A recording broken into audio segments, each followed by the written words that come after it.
Hey, everybody, and welcome to the Katie Weaver Show. This is Katie. I'm your host. I'm so happy to be here. I'm not managing my time well today. I was standing in the kitchen and looked at my watch and went, "It's noon! What am I doing?"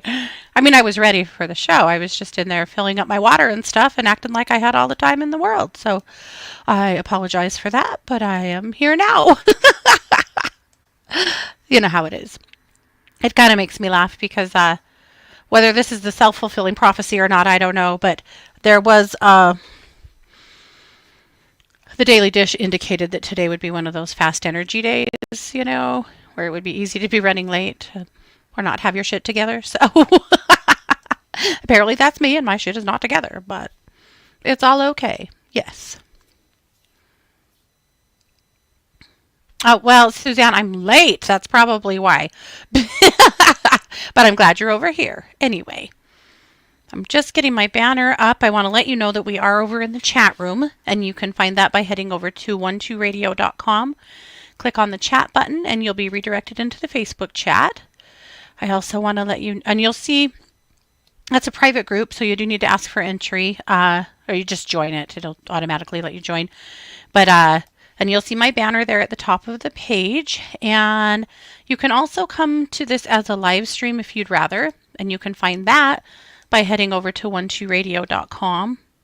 No, you'll find that by just going to YouTube or Facebook and search for Katie Weaver Domestic Mystic. That's the way to do it. So simple enough. And I do have my eyes on all of the chat rooms. So if there's anything that you would like to say or add to the contribute to the conversation, that would be the place to do it in any of those places. So I'd love to have you. I'm just adding some pictures in the chat room because I have a ton of show and tell today. So on over the weekend, I had my last fair of the weekend, or of the fall. I think I'm going to try and find a couple of Christmas shows, but for now, the big push is over. So I did get some glass done that I was super proud of that I wanted to share with you. And a couple other things, my dragons and my cemeteriums. So they all turned out, honestly, better than I could have even hoped. And I'm thrilled. Pardon me.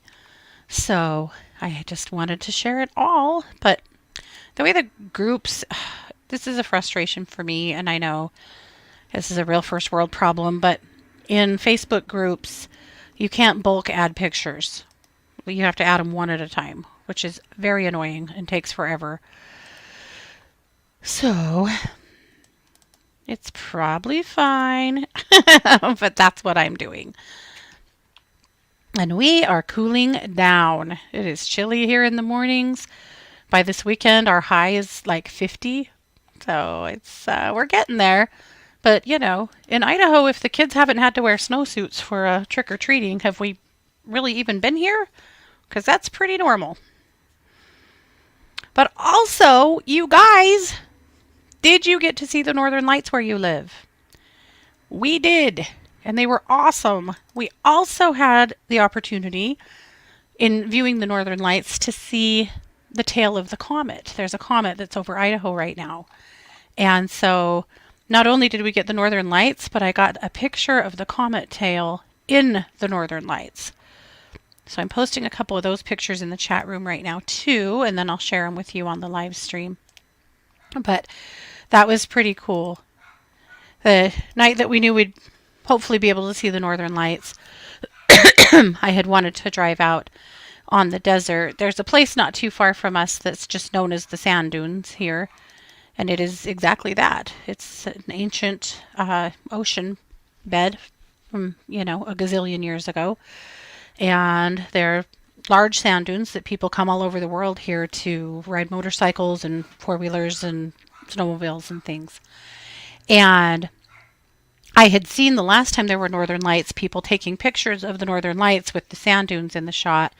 And they were so cool that I'm like, yes, I want to do that. So we drove out there, and apparently half of Rexburg had the same idea because there were so many people that I was like, yeah, no, we're definitely not going to see anything here. Way too much light pollution. So we just kept driving and driving and driving way out into the desert until we were the only ones and we had totally clear skies and we're able to finally get some really clear pics. So I'm going to share some of those with you. It was awesome. When we first started, you could see the tinge in the sky, but you couldn't really see much movement until you used your cell phone camera. But a little later on, it got to where you could really see the streaking and the motion and see the red and the pink especially showing up. So this is the picture with the comet tail in it.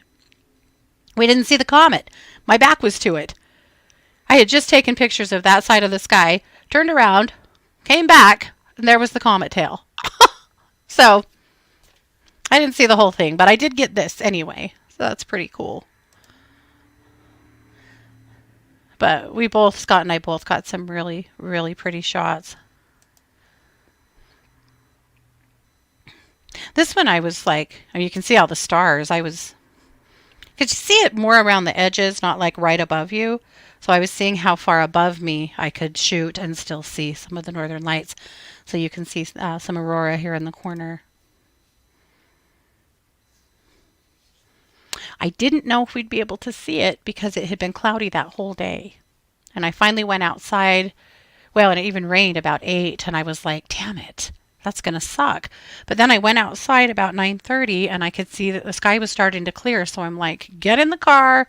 It's worth the drive to go see if we can catch anything. Because our house is so insulated with trees that if you want to see an astro event, you're not doing it here. You got to get out of here. So yeah, there's some of my shots. It was absolute magic. It was really cool. A shot that we didn't get, we tried to get. There's different angles of the sand dunes. So we had driven to a different spot that's more of a campground to see if we could get closer and get a better shot. And we couldn't, but right out by there, there's an elk farm. And that's the boo news, kind of. People here have elk farms, and they take their big bull elks out and put them in like an acre of fenced-off woods, and then people come here and pay big bucks to hunt them. They're called canned hunts. They're disgusting. They're ridiculous. People that do them are not really hunters. They're wannabe hunters that'll easily pay $10,000 to come out here and shoot an elk. And I hate it. So this was an elk farm. But there were 3 bull elk standing at the fence. Huge racks. And it was dark outside. But there was, obviously it was like 11 o'clock. But we caught them in the headlights of our car. They were all staring off into to the horizon. Like, I think they were seeing the northern lights. But there were also northern lights behind them. And so we stopped and tried to get some pictures of their silhouette with the northern lights behind them. It would have been amazing. What we were seeing was amazing. But you have to have a really long exposure to pick up the lights and to pick them up well. And they just wouldn't quit moving. So we didn't get as good as I wanted, but it's okay. Life goes on. We got some good shots. Yeah. Lillian, I'm so glad you're okay. She was in the eye of the storm. Well, she was in the whole storm, but she was in the eye for about an hour, and everything was okay, and it was scary, but she made it. I'm so glad you're okay, my friend. I'm sorry that you had to go through that. It sucks. Quelly, I'm so glad you're back too. She's been right in the thick of it as well. No more hurricanes this year, for Christ's sake. We're done. We're done.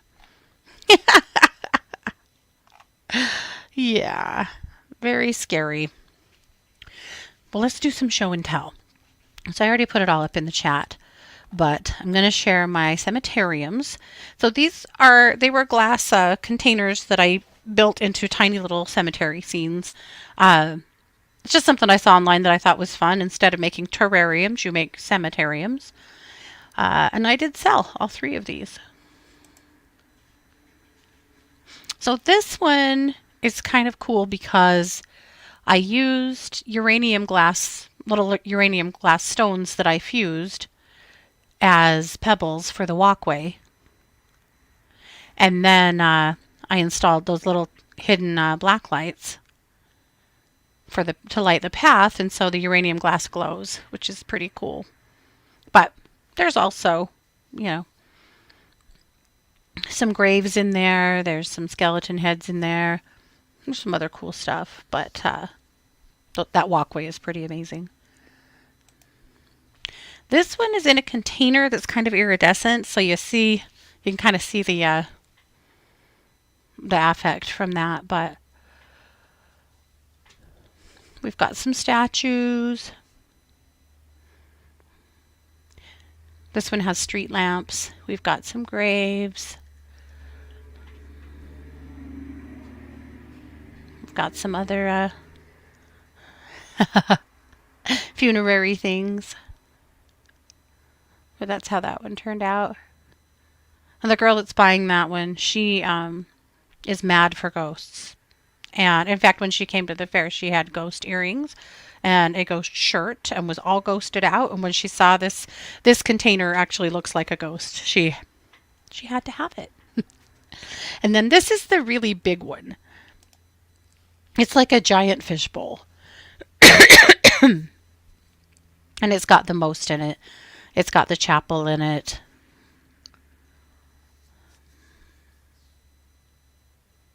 So most of the pieces, Scott 3D printed them and then I antiqued them. This one also has street lamps in it. And the way I built them, the control boxes for all the lights are hidden so that you just move a piece of furniture to turn them on and off. So there's absolutely no wires or anything hanging. Of course, I had to put a crow in here on one of the headstones. This gate, I think, is really cool, and it has a gargoyle on it. And then some more statuary. And more graves. And this cool chair that I put a black cat sitting on. Anyway, aren't these fun? I had so much fun building these and putting them together. So that's how the cemeteriums turned out. I had initially thought I might try and put a plant or two in them, and then I decided not to, and that maybe whoever buys them could put a plant in if they wanted to. But honestly, at our fair, most people were like, no, I'm good with it just being, full of dead things. Some people said, well, that's better, so I don't even have to kill the plant. No. I mean, I do get that. So that's how they turned out. Those are some of my favorites.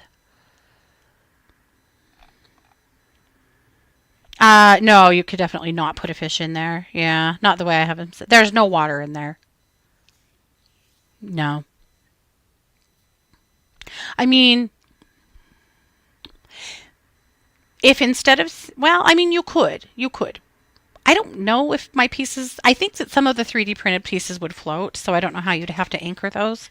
I mean, so yes, I mean, to be fair, you probably could if you altered it and took some things out. The lights obviously would have to go, stuff like that, but anyway. But I also have been working on glass and working on some glass skills that I have not had or haven't been, particularly happy with. So I made some dishes that turned out so fun. So this is it's small. It's like a little trinket dish or a little sauce dish. But it's, multicolored, and then it has a layer of leaves in it. And I made all of those things. I made the leaves, cut all the glass. This glass had 3 trips to the kiln to be the shape of a dish, to also have all the glass fused together to make the leaves. 4 trips to the kiln because the leaves had to be fired first. So, yeah, it's kind of a big deal to make them all, but I think they're worth it. And then this one also has same theory, but this is quite a lot bigger. It's more of like a little serving platter. And then that one. And it's a lot the same, except for the glass on the side is actually transparent. So you can see through a little bit of it. It's a little bit different, but I was really pleased with how all three of those turned out. But to me, this is easily the coolest piece of glass I've ever made. This is a technique that I've been wanting to try forever and hadn't because my cutting skills are, well, they're coming along. Cutting glass and measuring it and like I just need to do more of it and I'll get better. I have every tool that I would possibly need, but it's kind of challenging. So it's not kind of challenging, it's pretty challenging. And glass is expensive. So if you're cutting glass and you screw it up and you have to use a new piece, like you've really cost yourself some money. Now glass is never wasted. You could definitely use it for something else in smaller pieces, but however, this project is actually, it originates as 36 smaller pieces of glass that are stacked together. So, anyway, it's a fair amount of work, but is that not the prettiest? So I fused that into one piece of glass and then I slumped it into the bowl shape. So that's what it looks like. This is what it looked like on the table. So it's a bowl. It's 12 inches around. Yeah. So anyway, absolutely thrilled with that. So these guys are all going to go on Etsy. Probably not today, probably tomorrow. I'm just, you know, I just have a lot to do, but they're going to be up on Etsy. And then some of my hearts, I changed the way I display them. I framed them in little tiny frames, and I'm so happy with how they turned out. So I wanted to share a couple of those. That's my favorite. Isn't that cute? So it's kind of monochromatic with the heart itself that has the little tulips in it. I just love these. I'm really happy with how they are turning out. I feel like I'm finally finding my feet a little bit as a glass artist. So anyway, that's how it all turned out. So pretty fun. We had a fun fair. It was great. So yeah. Am I using a self-oiling cutter? Yes. Yes, I am. Yeah. And I also have, Jacqueline is crazy. I have a great grinder. I also have a Gemini cutter that I've never even turned on, which is dumb. But I just need to sit down and learn how to use it. I need to watch like a YouTube tutorial and just like understand it a little bit better and start using it. I could be cutting some more intricate things. I just haven't. So, yeah. But thanks you guys so much for the affirmations. I appreciate it. Yeah, lots of fun stuff. So now I've got to change gears to Christmas ornaments. We'll see. We'll see how we do. I made some last year. This was about this time last year that I bought my glass stuff. So we'll see how that goes as well. I tried some last year. They were mid. I'd like to say they'll be a ton better this year, but I don't know if that's true. They'll be somewhat better this year. I really understand now when you see people that are like, I've been doing glass for 40 years. And I'm like, no, I get it. It's skills to be developed for sure.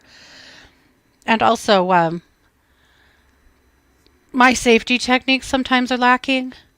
I had cuts on both feet and both hands last week from not wearing shoes in the glass studio a couple of times. You know, when I just ran down there to grab one thing. Yeah. So clearly the floor needs a way better sweeping than it's had. And you have to wear shoes in the glass room, dummy. But I also sliced my fingers in a couple of places. Sherry said I can't even cut fabric straight. Oh, neither can I. Ugh. Glass might be easier to cut straight than fabric, to be fair. So let's move on. Let's move on to Luminous. So I put a link in the chat room. I'm going to put one up in the other chat as well.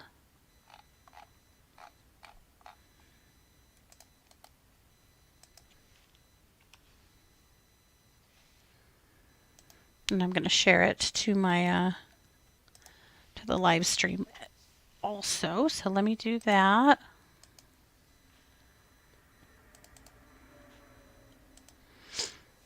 I went with witches. it's now the witching season.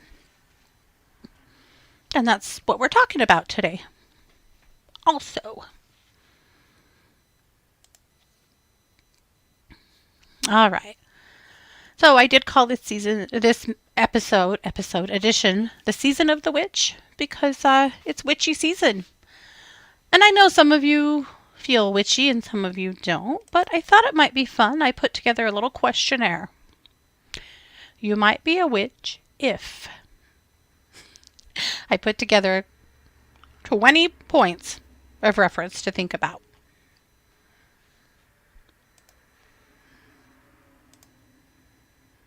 I forgot to share my screen. There we go.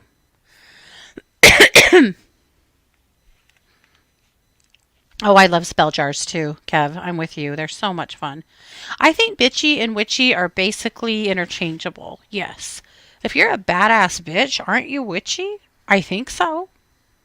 I believe so. Oh, JR said her birthday hits on Thanksgiving. And people just go straight from Halloween to Christmas, right? I know. Thanksgiving really gets the worst rap, for sure.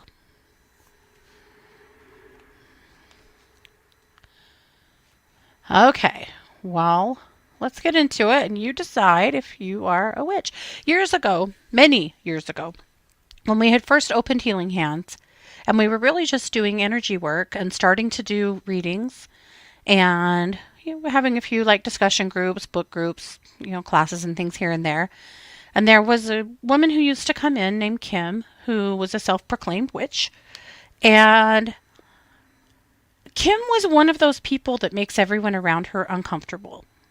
Not on purpose, not because she was doing anything wrong, just by herself. Does that make sense? She was loud. She was very abrupt and upfront. And she said exactly what she thought. And that tends to make people uncomfortable sometimes. No drag on Kim. It's just at least how it was. And in one of those events that we were having, Kim turned around and looked at my mom and said, "You're a witch, right? Remember my background, right? We were still just rolling out of the Mormon church and just learning ourselves, understanding ourselves. Like, that was still probably a term that was a little bit, or even a lot bit scary or off-putting, maybe." And my mom goes, "Well, I don't think so." And she looked at her and she goes, "No, you are. I can tell. Yeah, I can tell." And my mom's like, so after the class, she's like, "Why did that lady say I'm a witch?" And I'm like, "Oh, I don't know." She said even, she was like, "Did I say something or do something?" Like, she almost thought she had offended her. And I'm like, "I don't think so. I think she just thought you were witchy." Anyway, years down the road, we laughed about that because my mother was definitely a witch. And maybe just at that time didn't quite know it yet. But, right, we all know a Kim or two, right? At any rate, I've always laughed about that because at the time we were both very uncomfortable with Kim, with what she said. And down the road, we're both like, "Oh, okay, we get it now. Thanks, Kim." So here we go. And you see what you think. You collect crystals like they're going out of style. If you are constantly picking up a rock, a shell, that counts. Buying a new crystal, looking at crystals, thinking about rocks, you might be a witch. Are you obsessed with the moon? Full moon rituals, new moon intentions? You're doing it. You're hauling your crystals out for a moon bath. Do you just always notice the moon? You gaze at the moon. You always know where the moon signs are. You happen to know how you personally are affected by the new moon, the full moon, an eclipse. You might be witchy. You have a deep respect for nature. You're the person who hugs the trees. You would never kill a spider. You just put it outside. You talk to flowers. You feel a call to the woods or to the mountains. You feel or the beach. You feel a desire to be outside. You might be witchy. You sense energies everywhere. You pick up on vibes. When you walk into a room, you know if something's off. You're always picking up on other people's energy, good or bad. And you've learned how to trust your intuition. You might be witchy. You love a good tarot reading or oracle. You've got a tarot deck or 3, because if you have one deck, you probably have, a bunch of them. You'll do a reading for someone who asks. If you are looking for guidance or just something to do, you might pull out your cards. You might be witchy. You're always burning something. Candles, sage, incense. If it can be burned, you've probably burned it as a part of a cleansing ritual. Paper, even, right? You want to clear out bad vibes. You're always trying to invite good energy into your space. You might be witchy. You keep a journal or a grimoire. You're jotting down thoughts, spells, dreams, intentions. That's pretty normal. You might be witchy. You have a plant family. If your home looks like a jungle, if you are constantly picking up a new plant, if you are talking to your plants, asking them what they need, rearranging your plants, feeling guilty if a plant dies, you might be witchy. You love herbal teas with purpose. You know that chamomile is for calm. You know that peppermint is for digestion. You know that lavender might help you sleep. This one makes me laugh because I have had so much tea over the years that I have been banned from buying tea a few times. Christy as well, because, you're always picking up a tea for something, for some reason. But Scott is the king of the tea, really. Partly the peppermint tea. Anybody that has a stomach thing going on around here, he's insisting on peppermint tea, and it really does help a lot. And in fact, he has grown peppermint forever and dried it and put a jar of it in the cupboard so that we've always got it for tea or for other reasons. But peppermint's always been on the list. But Scott also has a tea that he makes. He's always made for the kids. Made for many years for the kids when they're sick. And it has rose hips in it. And so in the fall, once we've had a good hard frost, so we were just talking yesterday that it is time, hey Erin, that it is time to go pick up some more tea, or go up to the mountains and gather more rose hips. But he gathers rose hips and then he uses his honey and cinnamon and a few other things that he puts in it, and he'll simmer this tea. They call it Dad's tea or, God's tea for the kids when they're sick. And it's cracked me up over the years. The kids will call, from wherever they're living, going to school, sick, and be like, I just wish I had Dad's tea. So he's put together jars of it and sent it home with them several times so that they have some of Dad's tea. If they get sick, they've got it so they can make it. But they've all agreed it's just not the same as having him make it for them. You're drawn to the elements. Earth, air, fire, water.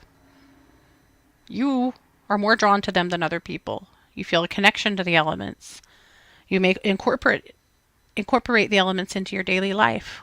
Whether you're lighting a candle, or you're going for a swim, or you're sitting next to the riverbank, or you're going outside and breathing in the fresh air, the elements mean something to you. And you notice them. You celebrate the changing seasons. Samhain, Beltane, the solstice, the equinoxes. You know when they are. You keep an eye on them. Maybe you do rituals, maybe you don't, but you are aware of the turning of the wheel. You have what other people might believe to be strange beliefs about the universe. I always think it's interesting that more traditionally religious people think it's so crazy what New Age people believe when their beliefs are just as crazy. We all have some out there beliefs, if you believe in religion at all, or any kind of spirituality. I don't think there has to be a measuring stick, but it seems like there does. But maybe you believe in karma, or the power of intention, the interconnectedness of all life. Not everyone resonates with those beliefs, but you do. You have an unusual fascination with animals. This is one, to me. Yeah, sometimes you meet somebody who's like, oh, I don't like animals. And you're like, what? Oh, then I don't like you.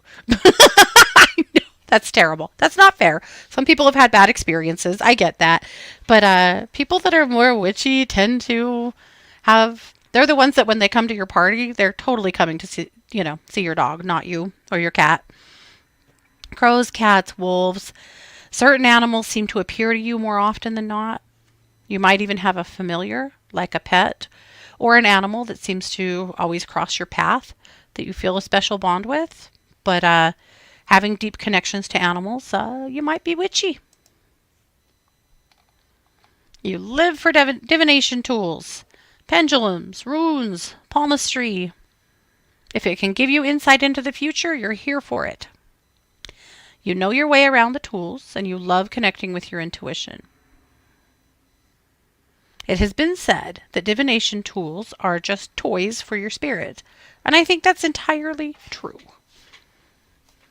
You should collect them and play with them and learn more about them and learn how they work for you. It's interesting. It is fun. You find meaning in symbols and signs. I know some of these things you might be thinking to yourself, doesn't everyone? No, they don't. Not everyone even notices stuff like this. Not everyone has any idea where the moon is in the sky, or in the progression of the moon. Not everyone notices symbols all around them at all. But you do. Seeing 1111, finding feathers, crossing paths with certain animals, hearing a certain song, seeing that number yet again on a license plate or on your clock face. You notice things and then work on interpreting what that means for you. You might be witchy. You're all about the power of intention. Whether it's a new job, relationship, or just Monday morning, you believe that focused energy can shape your reality. And because of that, you are more mindful about what you say and what you think. It doesn't mean you can't have a bad day. It doesn't mean you can't get mad. It doesn't mean you can't vent when you need to vent. But it does mean that you pay more attention to these things, right? Pay more attention. You believe in the magic of small rituals. Whether you're stirring your coffee clockwise to attract positivity or lighting a candle for good luck, your life is full of little rituals that add meaning and magic to your day. You trust your gut above all else. Call it intuition, call it a feeling, but when your gut speaks, you listen. You are fascinated by the unknown. It amazes me how some people don't pay any attention to these things, or don't care about them, or don't even believe in them. But come on, man.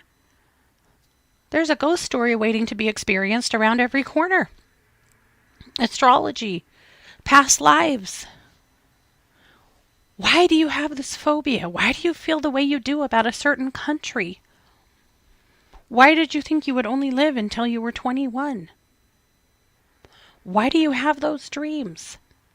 You experience hints and whispers of your past lives frequently, if you're paying attention.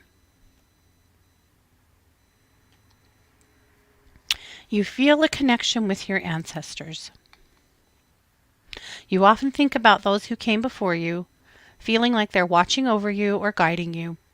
You may even honor them with small offerings or prayers, keeping their memory alive in their own special way. And of course, A lot of us do ancestor altars and other things to honor our ancestors. You might be witchy. So there you go. There's 20 for you. Did you mark a few of the boxes? I'll bet you did. Yeah, Lillian said, I think I believe in all of it. I don't think she rescues spiders, though. She said she doesn't do that. Sherry said, why do people have allergies like all animals? Oh, I don't know. It sucks. It's not right. It's not right. It's not fair. Yeah. Pamela said, cats and birds. Probably a weird combination, but I mean, right? The crows. Or other birds. So many other birds. Birds in general, really. Okay. Suzanne said she's almost every one of those. Yep. Yep. Being witchy has nothing to do with religion. You can be religious. You can have a religion that you resonate with, that you attend to, that is a part of your life, and also have this part of yourself. They don't have to be in conflict with one another. This is just the true essence of your spirit. I think in religion, they kind of urge you to pick a side, right? But in truth, in spirituality, you don't have to pick a side. There's no side to pick. You're just picking your own side, right? Yes, you can be multifaceted. Resonating with one thing doesn't mean you have to condemn another. But you've probably been taught that. You may have been raised that way. We live in a world that is divisive in that way, that you have to pick one side or the other. One has to be good, one has to be bad. I don't believe that at all. I think that you should have every right to pick and choose from what works for you. And I also think that even if you resonate with a religion, a more traditional religion, it doesn't mean that you can't be witchy. It doesn't. There's nothing wrong with that. Sid said, once I recognized my witchiness, I happily started protecting and adopting spiders. I feel terrible when one gets accidentally swept up. I used to be someone who would get a guy to dispose of them. Yeah, I get that, Sid. I totally get that. Every once in a while, I finally have to go, okay, probably need to clear out the cobwebs and start anew because I don't care about cobwebs in the corners in my house at all. But, and I've told you guys before about the cat face that lived in my house one winter. That was an absolutely magical experience. But yes, I love spiders, especially interesting ones, pretty ones. I wish I had a cat face again. Cat face could live here in this office above my desk and we'd be living in peace, wouldn't we? Yeah. Kev said he's grown to be interested in bats. Oh, yeah. First of all, bats are so damn cute, it's not even funny. Their little faces are so adorable. But bats serve wonderful purposes.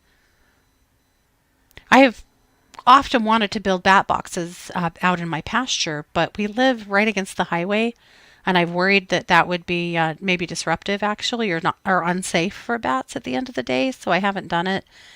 But when I go into local parks and places like that and I see bat boxes, it makes me so happy. We should celebrate bats and we should encourage bats because they're really, really good for the ecosystem. Yeah.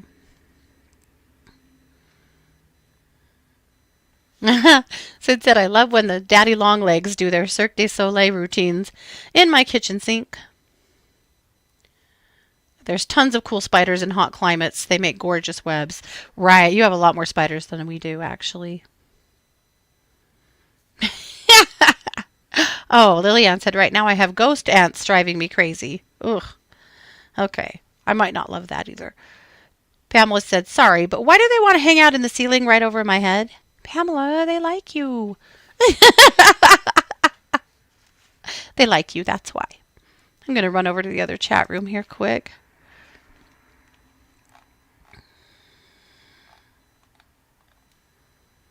Oh, Maureen said, yep. She has been diagnosed 100% that witch. I get it.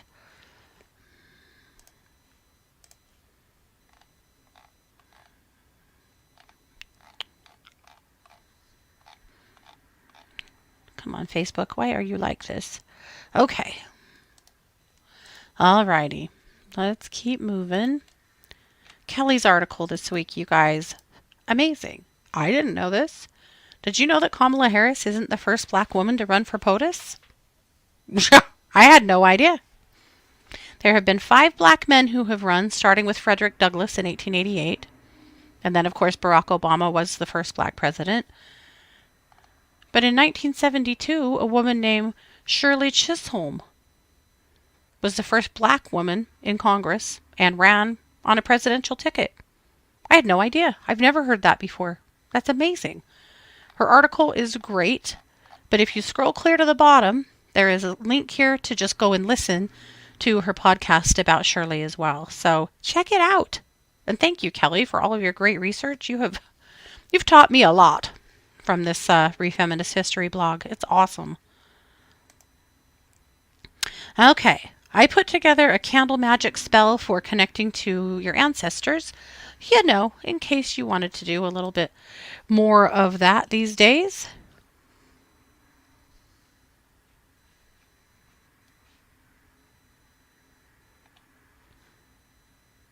Yeah, Chisholm, wonderful woman, Lillian. You guys, okay, some of you guys remember her. 1972, I was not born yet, so I just don't have the connection. I think we might have lost the Facebook stream. I'm not sure. Oh, Lillian was in DC at the time. Interesting. See, you guys are amazing. All right, let's talk about a candle magic spell to connect to your ancestors. So you will need a white or purple candle, a small bowl of water, a small bowl of salt or earth, dirt, a personal item or picture that represents your ancestors. If you don't have that, it's okay. You could even have a general picture, a country or something that would remind you of them, or you do you.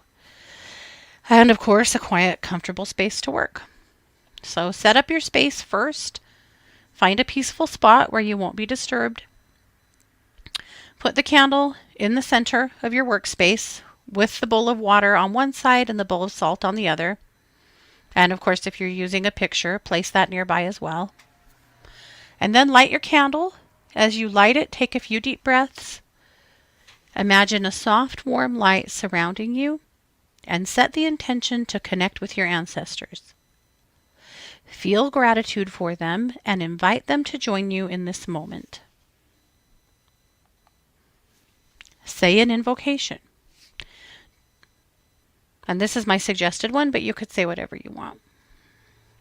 To my ancestors who came before me, whose lives shaped my own, I honor you and seek your presence. May this light guide you to me, and may our connection be strong. I invite you to share your wisdom, protection, and guidance. Thank you for walking with me. And then to offer the water and the salt, dip your fingers into the water and sprinkle a few drops around the candle, not on it, obviously, symbolizing the offering of cleansing and peace. And then take a pinch of salt or earth and place it around the candle, grounding your intention and inviting ancestral guidance to join you. Then you can meditate with that space or sit with that space for a while. If you're using a chime candle, do allow it to burn all the way down. If you're not, and you're using a different kind of candle, when you feel like you're done with your ritual, you can just put it out. So that's how you do it.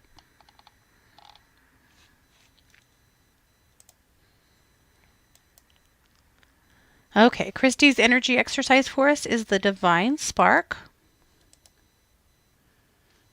Lots of stuff going on over at True Crime Squad. Always.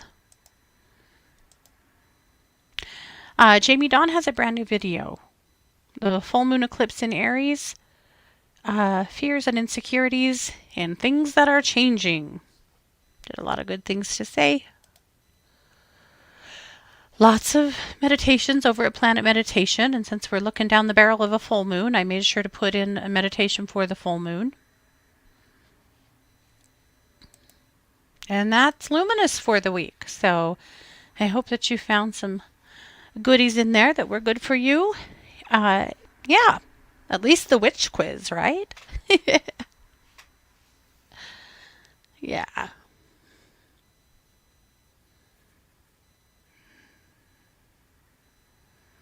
Okay, very good. I was going to jump in the other chat. I know that Maureen needed a little work. Let's see.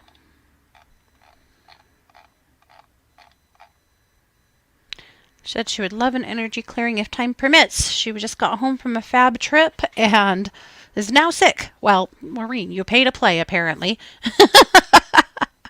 That's not fair. Yeah, let's get on it. Okay. Strep throat and a sinus infection. Oh, boo. All right. So let's call in the ethereal properties of gold and ruby. I'm going to put those in tiny spheres and run those all the way from your throat, all the way up through all of your sinuses. Oh, you have got so much pressure. I hope they're giving you good pain stuff because you need it. Dang it. Big message here for you to rest. Don't push yourself. Everything else can be put off until later, but your body's going to need some significant rest to kick this so that it doesn't just drag on in the background forever. So you really commit to a good amount of couch days and bed days.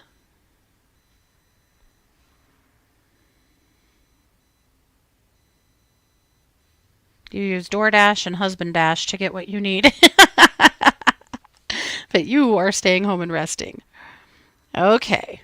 I ran that through your sinuses. I'm going to put a big aquamarine chi ball over your whole head to help cool that inflammation.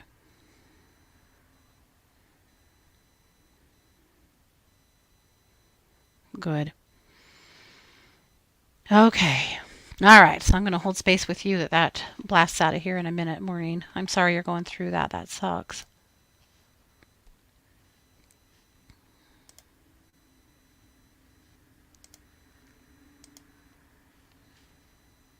Okay, jumping back into the other chat.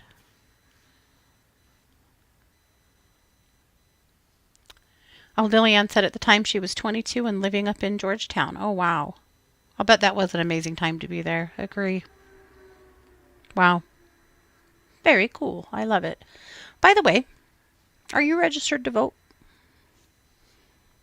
I'm not getting political. Just asking you, are you registered to vote? Have you double checked? Unfortunately, some states have seen some turnover in their voter registration, and people who thought they were registered are not. Just check.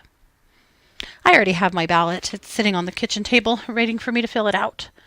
I'm going to fill it out, I think, today and go drop it off. I have my kids' last time we were in Boise, they filled theirs out and gave them to me, so I can just go turn them all in together. But I really like absentee voting. You know where I live. I'm a lot happier to absentee vote. But also, I don't ever want to take a chance of missing the vote. Like because I'm sick or because I got over there. One presidential election, when Micah was a baby, I was very pregnant with Matea. Scott and I took my grandparents to vote, and they were very elderly. And we got into the place where we were to vote, and it was just packed. there was a line that was expected to take 2 or 3 hours. So I have a tiny baby with me. Well, tiny. Not really at that point, I guess. He was almost 1, but I still had a baby with me, was quite pregnant, and because I had my kids really close together, and had these older people that just couldn't stand for very long. And we waited and we waited, and finally some people found chairs for all 3 of us, which was really sweet considering because I'm wrestling a baby and have a big pregnant belly, and it sucked. Anyway, so we would wait, and then we'd get up and we'd move our chairs, and finally a voting worker came and got us and said, we're just going to take you guys and let you vote now because it just doesn't seem fair to make any of you have to wait for hours, which was incredibly kind, and we were able to vote and go home. But from that experience, I went, well, you don't have to do that. If it's not a presidential election, I'll just go vote at our precinct. It's not that busy now because we have way more precincts now. But for a presidential election, it's going to be bigger and busier, and I don't want everybody's germs, and I don't want to have to listen to people pontificate about their leanings, and I don't want to have to wait in line. So anyway, it's absentee for me. So, but I'm going to continue to talk about it and urge everyone to get out and vote because this is an incredibly important vote. If you have adult children, make sure that they are registered. Make sure they know where to go, or that you help them to get an absentee ballot or whatever they need to do. The young people need some help learning these things, When I was old enough to vote, my parents took me with them, right? We went to the precinct. They helped me register. They showed me how to vote. In Idaho, you can register same day. You can register right at the polling location and then vote. I know not all states are like that. But at any rate, as always, vote, vote, vote. And make sure that you're registered now so that you don't have a big surprise later on, because that would really suck. And say it on your socials and urge people to check the rolls and make sure that they are registered, because again, there's some surprises coming for people who thought they were registered that aren't, and just stupid things. Don't let that be you. Yeah. Lillian said she's going to go vote as soon as they tell us what places are open. Yes. Good. Yeah. Erin said, I remember going with my parents to vote. It was always interesting at my house with politics because my dad was a Republican and my mom was a Democrat. And my mom was a Democrat by principle. Actually, she claimed to be an independent, but she usually voted pretty blue. But she wanted to be... She wanted the freedom of actually checking out the candidates and deciding if they were a good fit for her community or her country without feeling like she had to vote along a party line. And my dad grew up in a very, very conservative place and in a very conservative church, and everybody was a Republican. That's just what you did. And so he wasn't as convicted about his ideas about politics. He just did what he had always done, what he was taught to do, what he was told to do. But my mom didn't do what she was told to do. She did what she felt right about doing. And so I can remember some pretty good blowouts between them about politics growing up. But they figured it out,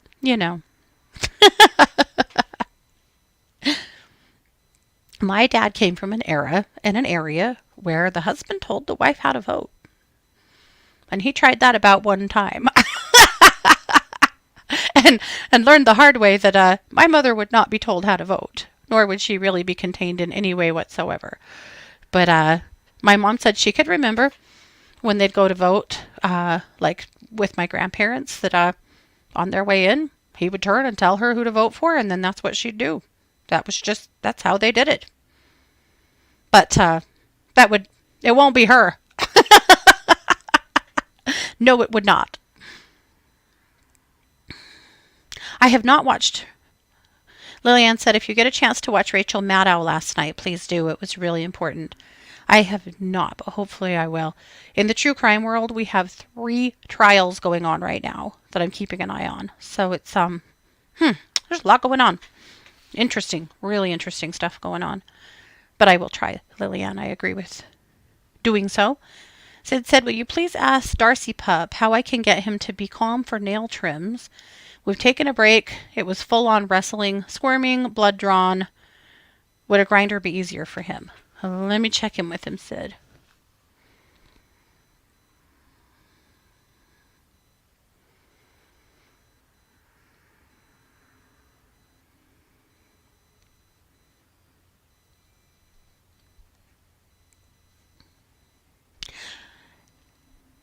I don't know that a grinder would be easier. It's the confinement. It's the idea of being, held tight, having that foot held onto. It makes him feel like he's going in fight or flight. I'm showing him that you'll be very quick, that you'll give him a treat, and that this is just for his good and we're not trying to hurt him or hold him down. But even just the thought of having his nails done kind of panics him. That's going to be a hard one. I had a Chihuahua, Skippy. I couldn't do his nails. I would have to take him to a groomer who put him in the little harness thing and did his nails because there was no way. He would bite. He would go from the sweetest little angel to a savage beast. And the second he saw the trimmers, it was all over. So I totally get it. Dogs really hate this. But, you got to do it. We have got to do the pig's hooves before winter. Zig's hooves are really bad, like ridiculous bad. And there's not a farrier in my area that does mini pigs. And so our vet gave us some sleeping pills to drug him so we can knock him out and get all of his hooves done and his tusks. His tusks are really sticking out far, and he uses them sometimes to tear at the drywall. So thanks, Zig. So we're going to take off his tusks and do his toes while he's sound asleep in his bed. Yeah. If you're checking on pets, can you check on my dog Jasper? Tara said. See if he's healing and feeling okay after his bite. Yeah, let's do that, and then we gotta go.